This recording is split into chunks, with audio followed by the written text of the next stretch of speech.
Sakay sa ilang outboard aluminum motorboat, nagpahigayon og routinary maritime patrol ang Coast Guard Station Davao Occidental kagahapon. Apan daghang mananagat ang nangalipay. Sanglit Father's Day kagahapon, giusa-usa og duol sa taga Coast Guard ang mga mananagat nga nagdemano lamang o gipangdunulan og pagkaon. 5 kilos nga bugas, canned goods ug kape ang nadawat sa mga mananagat sa Balot ug Sarangani Island. Ninyo na ka? Pilay mong anak? Ay, duha? Pwede hindi mo himong tolo? Sigado? Ha? Recess?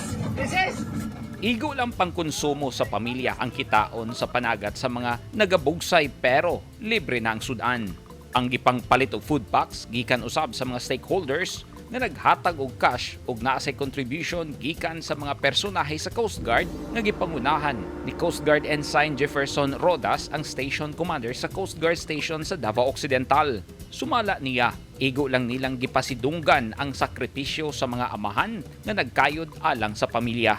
Perting lipaya usab sa mga mananagat nga nakadawat sa food packs kay libre na ang bugas nga ilang iuli sa pamilya.